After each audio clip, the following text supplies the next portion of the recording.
Numérique à présent. Clément Le Saff, vous nous dévoilez ce matin les applications qui usent le plus la batterie de nos téléphones. Ouais, et à votre avis, Nicolas, Mathieu, Le Eva, GPS peut-être. Céline, Non, c'est qu'est-ce pas qui utilise le plus de Ah batterie non, sur les nos trucs de téléphones? photo et vidéo. Ouais, photo, GPS, vidéo. photo, vidéo. Ouais. Et pas du tout. Ah Hop, bon c'est raté. C'est selon une étude française, c'est assez rare pour être souligné.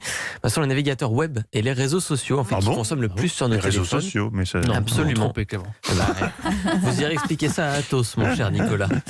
En fait, l'appli la plus énergivore, eh bien, c'est TikTok, le réseau social préféré des ados. Vous savez, celui où on se filme un peu en train de danser, en train de faire le Bien pitre, sûr, etc. Eh bien, ça cartonne. Mais voilà, TikTok épuise la batterie 2 fois plus vite que la moyenne des applis qu'on a sur nos téléphones. Hein. Ça va quand même très vite. Et dans le top 10 des applis qui consomment le plus, eh bien, on trouve 5 moteurs de recherche quand même. Hein.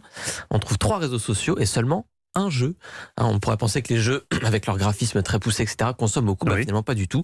On voit qu'on consomme plus de batterie en allant sur Twitter ou Facebook qu'en jouant à Clash of Clans ou Candy Crush. Mais est-ce qu'il est possible de faire en sorte que nos applications consomment moins? Alors tout à fait. Hein. Si vous avez un iPhone, par contre, c'est très simple puisque vous n'avez rien à faire. Finalement, l'iPhone fait tout seul.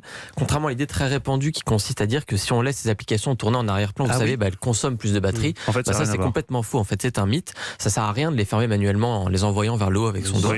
L'iPhone est assez intelligent en fait pour tout fermer. Vous cassez tous les préjugés qu'avait Nicolas avec lesquels il veut rester.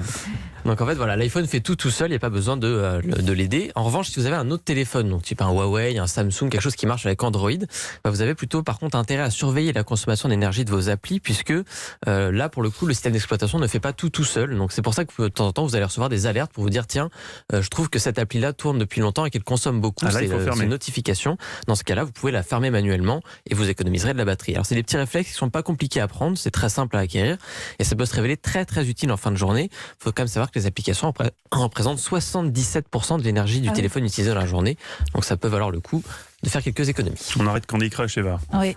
Merci Clément Le Saff.